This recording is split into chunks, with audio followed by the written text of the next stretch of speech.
leaders of the world. Welcome to Spread Love and Organizations, a podcast for purpose-driven healthcare leaders striving to make life better around the world by leading their teams with genuine care, servant leadership, and love.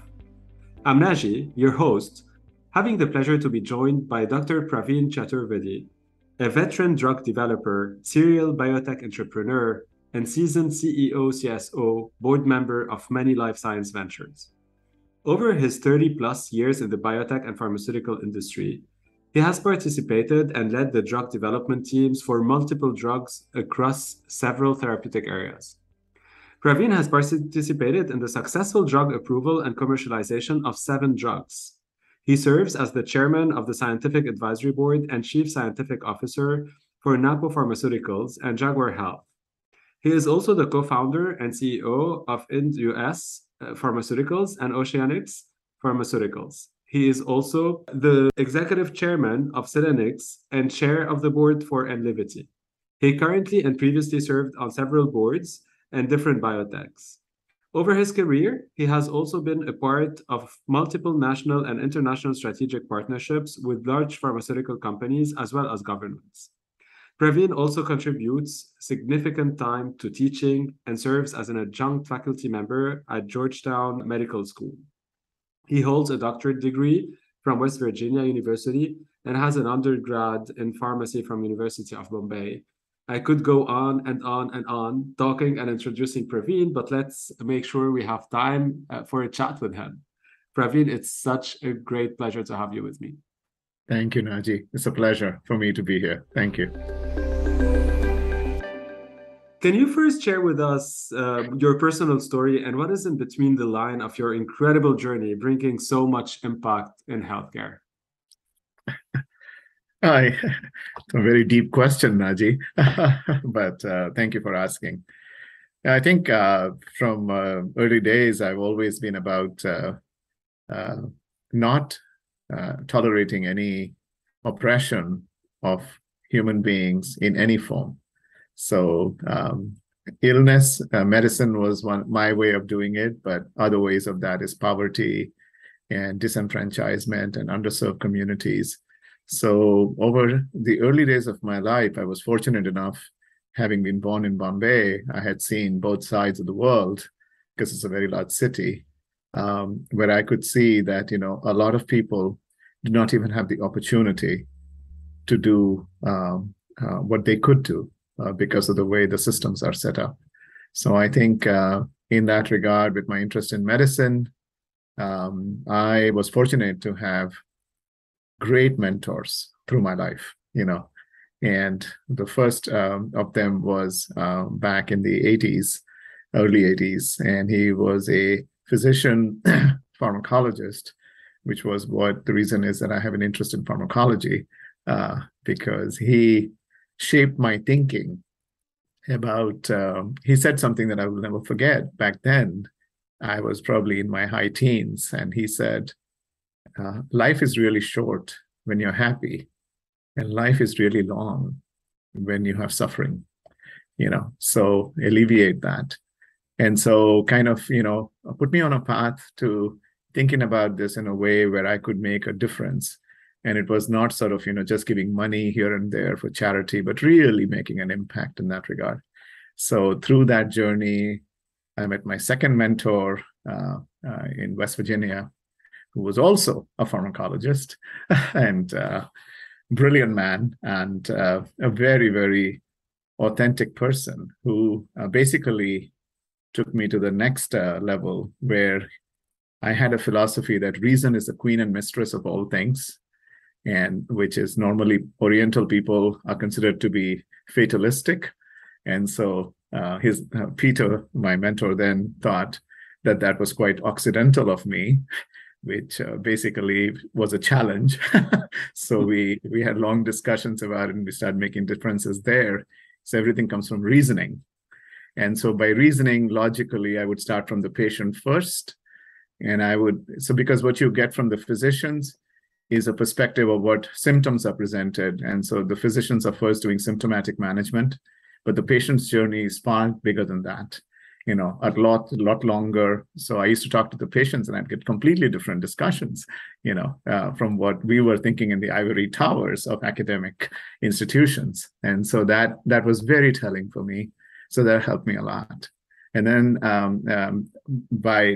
was surely going to be an academic, Naji, but I got plucked because I speak the way I sound right now to you, like a conversationalist.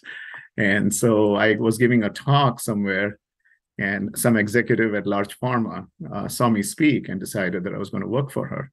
And that large pharma was called Park Davis at that time. Now it is Pfizer. And so as soon as I graduated, I was brought into New Jersey and thrust into the late stage development programs because I was trained in epilepsy on the CNS side, but also oncology.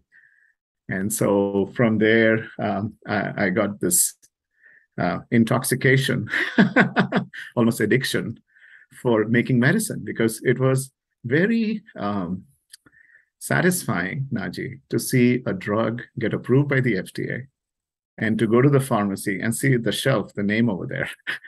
Even though it was not my name, it was a company's name. So then I came to Boston. From there, I was recruited to Boston to early stage startups. And then I met my third mentor over there.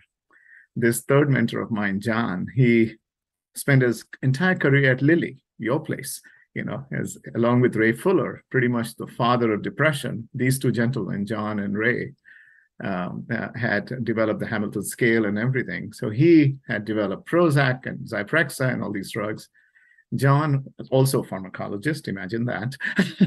So John and I would talk about these chronic illnesses that would afflict human beings because we are living longer. So I come from a place where India, we have more infectious diseases because it's endemic. But in the US, we were living longer. We were having different illnesses, which were cardiometabolic and cancer and CNS. And so with him, I learned about that. So we got a couple more drugs. But in that journey, we had HIV drugs that were being developed because patients were dying. And that's when I met this really ill population, Naji, who had T-cell counts of 2, who were unable to even drive by a Dunkin' Donuts sign without throwing up. That's how sick they were. That's how grade 4 nausea they had.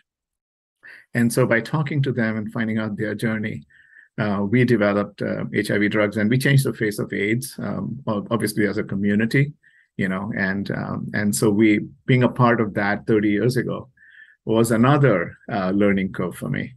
And then I left Vertex and in 2001 started my first company, Scion, which was a neuroscience company, ion channel company, focused on neuropathic pain. And I met my fourth mentor there, who was a worldwide head of R&D at Ciba-Geigy, Novartis. And their gift is the entire field of kinase inhibitors, 2-aminopyridines that they had been working on forever. And so George, he was a chemist.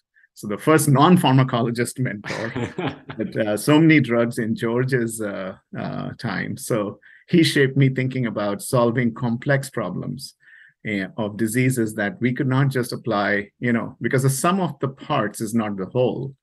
And having been fortunate enough to be trained holistically, treating the phenotype, I knew not to fall in the DNA, RNA, protein trap, because then people try to add up 1 + 1 + 1.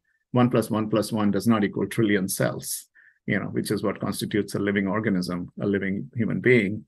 And so I tried to work backwards.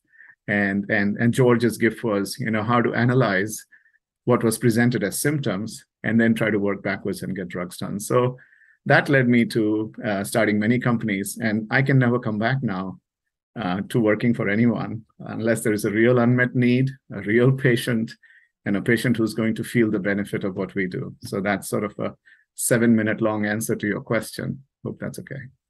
Oh, I love it. Thanks for sharing this. And obviously the impact, as you said, of what we do in the biotech, pharma world is just massive. I feel the same joy when we work hard on a molecule and then we see it getting to patients' hands and them benefiting from it. I think that's why we wake up every morning. Yeah, I agree. Absolutely. Pravin, you built companies, you participated in building several biotech companies now over the years and managed to bring to patients 7 drugs. What are your key learnings and advice for those building their biotechs today? Yeah. So I think my advice is always what I follow, which is I make sure that we are solving a real problem. So it is not you cannot fall in love with the technology or the latest trend that we read in Science or Cell or Nature. It has to be a real patient that does not have any available therapies or diagnosis. It can be any, on the entire continuum, it can be anything. It can be diagnostics, treatments, management, doesn't really matter. So that should be the first rule, that you have to do that. Second one is, I do not believe that a single person can solve 6 billion people's problem. So it should always be, your thesis has to be pressure tested with at least a few people not related to you. So that, because they want to please you, it has to be independent people. So if you think that you have an unfair advantage because you have some technology or some breakthrough that is going to make a difference, then you should be able to convince another human being about both the problem and the unfair advantage that you might get. So that's the second thing I look for, is the unfair advantage. And if you have convinced 1 or 2 other people that that's the correct unmet need and the unfair advantage, then those 2 or 3 people together, not the first person, but all of them together, need to then build the third thing, which is board of advisors and mentors. Because you cannot predict the future, but you can certainly prepare for it better if you have wise people to advise you. And the advice has to be related to the fiduciary responsibility of the organization, which is what is correct for that organization, rather than this mechanical thinking about how much money to raise or what partnering to do or which forum to go and present at, or the go-to-market strategy and all that stuff that people hear about. That's not mentorship. That's just process. Process is not knowledge. So the advisors can do that. And if you get those 3 things settled in, then you really have to think about it. It takes about 40 years realistically to see the true impact of your innovation. And there are 3 legs to it: innovation, translation, commercialization. So if you've just innovated and not translated or commercialized, that's just something that's what I call bench to bookshelf research, and I believe in bench to bedside, which means you have to fulfill all 3, and one cannot do all of it, and one cannot live for 40 years and try to see this many drugs. So you have to always understand what are value inflection milestones. So what is really going to be a disproportionate increase in value, and so focus on those. So with your advisors and your board members, if you're lucky enough, some wise investors, talk about value inflection milestones, and then really build the budget to those milestones, keeping in mind that you have to have longer budgets as well. But remember, time is the most precious commodity. It does not come back. So try to hit the short wins on target, on budget, and make the milestones be meaningful in terms of value inflection. So that's what I've been able to do with those 6 points that I just told you. Those are great advice. I would love to continue on this, and more from a leadership standpoint. You, as a leader, what are your key learning from a leadership standpoint? Yeah. So, it's a very lonely position, Naji, because you're supposed to do the right things as a leader. Managers do things right. They can, jiggle the process and get it right. But leaders have to set the right vision and the right goals. And so you have to really think about, what are you going to do in 10 years? What are you going to do in 5 years? What are you going to do in 3 years? What are you going to do in 1 year? What you're going to do next quarter? So you kind of work backwards from your label, right? So as a leader, you have to always keep that in mind, that you have to think about what is the right thing to do. When you have set that up, then the second thing is, how are you going to basically inspire your colleagues? Because, all of us, the sun will set on all of us, right? It's our descendants who will bring it forward, right? So, and our descendants can be our peers, our superiors, our junior people, it doesn't really matter. You have to inspire them. So you have to win their hearts and minds. How do you win people's hearts and minds is by basically telling them the truth. So you have to be honest, authentic, and truthful. So you should be able to say, we're going to do this. None of us have a blueprint. There is no roadmap. And it's going to be sort of an expedition. But, come on the journey with me, right? Because think about the founding fathers of the United States, Naji. 12 people signed their names, and there were death warrants issued on them in 1775, right? In the Declaration of Independence here in Boston. And now we have a $19 trillion country from those 12 signatures. And the return on capital invested that time is infinite. Nobody can calculate, right? Because if you do the right things will happen. So it has to be timelessness. So the third thing you have to be is remain relevant. So timelessness of your decisions are very important. You cannot make decisions to solve yesterday's problems. You should make decisions that allow the future, your descendants, to be able to solve the problems that they have to encounter that you can't think about right now. So you have to give them that wisdom to recognize it. So as a leader, if you can do those three things, then the most important thing becomes people, because you're inspiring people who are going to basically carry your baton. And then, in order to do that, communication becomes very important. You have to speak and not exchange long emails. Don't send emails, because the written word is harsher than the spoken word. Because when I speak, you can see my face, you can see my voice, you can see my hands, and you can see that I really believe in what it is. So when you inspire people and you communicate that, then they understand and they are not afraid to tell you, because you can't terrify them, right? You cannot tell them, don't tell me any problems, just tell me good news, right? No, I always tell them, escalate bad news faster. That's not a good bottle of wine, bad news. It doesn't get better with time. It gets worse. So when things are not working, come and tell me, and we'll solve it together. Don't hide it. So those things become, transparency becomes very important. And people, authentic people will get people to talk to them. And they will have great conversations. Yeah, building the safe space, obviously, for people to speak up. And when you talked about people, you obviously built teams, scaled companies, joined boards. What are the key capabilities or traits that you look when you are hiring or growing a team in a biotech company? Yeah, it's a good question. And so really ask them, what is it that they know, right? Because I think people tell you their skills. But for instance, if you woke me up at 3 a.m. and said, what is it that I know? I'll tell you, I know drug development, and I'll go back to sleep. So the more you know, the more succinct you are. You're kind of very confident about what you know, and you don't pretend to be anything else, right? So I want people to have that authenticity about them, that I'm good at this, I can do this, and not say I've done this, I've done that, I've done that. Activities don't make up residual intellect, which is what I look for. That's the first one. The second thing I look for is, why are these people really building an enterprise? Are they doing it because of their ego? Is an expression of their narcissism, or are they really caring about something? Is there a significance to why they're doing it? Because, Naji, all entrepreneurs and medical scientists are narcissistic. They firmly believe they're smart kids. They've always been top of their class wherever they were. They're competitive and arrogant. And so that is a price to pay. I'm going to inherit those kind of people. So then I want to know the significance. What inspires this person? And if that person cares about someone other than themselves, then that's an important character in them. And I will actually partner with them, despite their ego and arrogance. So that's the second thing I look for. And third thing is motivation. 98% of success is from execution with discipline. And it is very hard to see progress when your nose is so close to the grindstone. And board members can see that.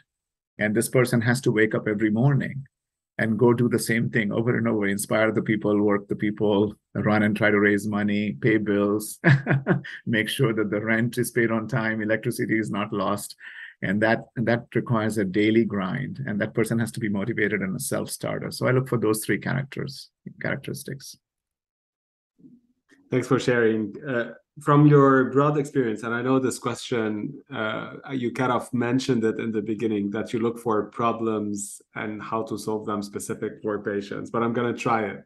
You have such a broad experience in different top science companies today. What is for you the next best problem that we're solving, or the next best, thing in science that will come up when you're looking in the biotech field? Yeah, it's an excellent question, Naji. It's unanswerable, honestly, but I think there are black swan events that I have experienced in my life, right?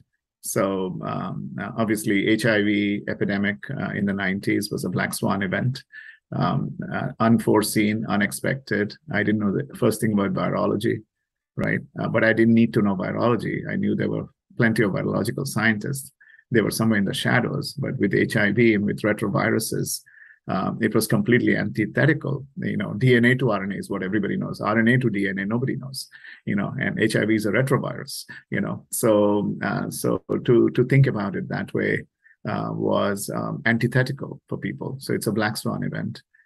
When we sort of solved that epidemic over time, it took us over 25, 30 years to do that, but we did. Ultimately, people became part of the workforce and became almost healthy. HIV patients today are not as sick as what they were in the 80s and 70s, 80s, and 90s.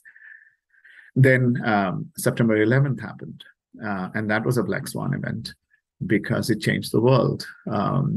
Basically, the geopolitical crisis that was created by September 11th created this whole infrastructure change. And we got exposed to everything from military, Department of Defense initiatives to what was troubling the Middle East or what was troubling Africa, because now all of a sudden this coalition had gone to Afghanistan and done that, and it was all well and good from a military standpoint, but it changed the world forever. So that was a black swan event. The subprime mortgage crisis was the third black swan event, because basically wiped out 60% of the world's economy from that crisis. And everybody kind of went into abject poverty and illness and malnutrition. So then you did that. Natural disasters happen every year anyway, earthquakes and floods and everything. So you're dealing with that as well. And then the fourth one that I have witnessed in my life is COVID. And COVID came unforeseen and without firing a single bullet, changed the world forever. And so the pandemics, Naji, are happening faster now than they used to in the previous century. And that's because of globalization, bad luck, that you get in contact, travel more, and more crowded because the population of the earth has grown to 6 billion. So I think we are living longer, but we are living more crowded, less resources, climate change. All of these are having an effect on us, any living cell. So adaptive response. So I'm not going to say that there is a technology today that's going to solve every problem tomorrow. So when CRISPR came out in '93, gene editing became the flavor of the month. I'm completely unimpressed by that, because that does not mean anything. Because by the time you edit the gene and put that back in to translate to a protein, the species has evolved or become extinct. So you got to solve real problems in real time and not sell hope. And so one has to remember, hope is not a strategy, to solve problems, Yes. And people who sell hope are basically just interested in being narcissistic and talk on media circuits.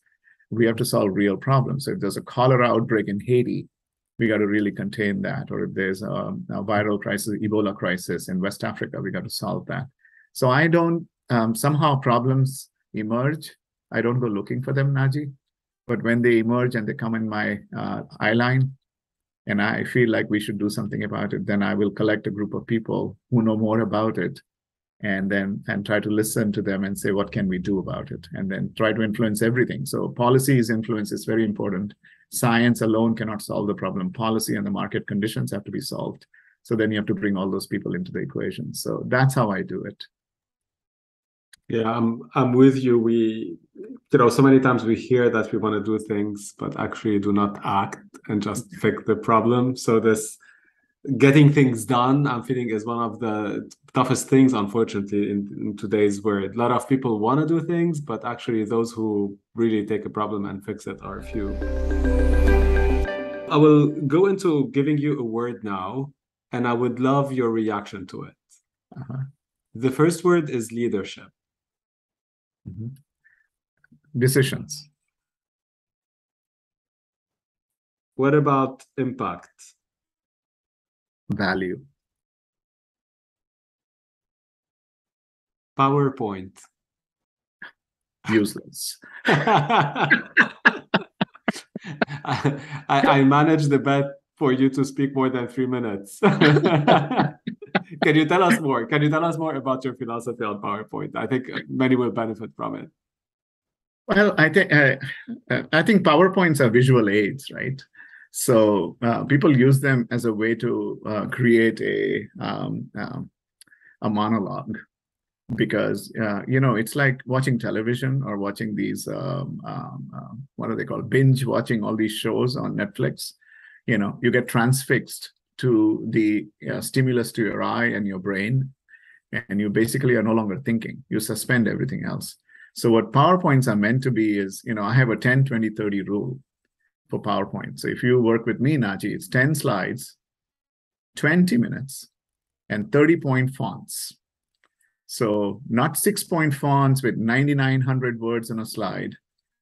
Cannot have more than 10 slides. If you cannot speak to me in 20 minutes, what you want to talk about should be usually 2 minutes. But if you can do it in 20 minutes with 10 slides with 30-point font, I will listen.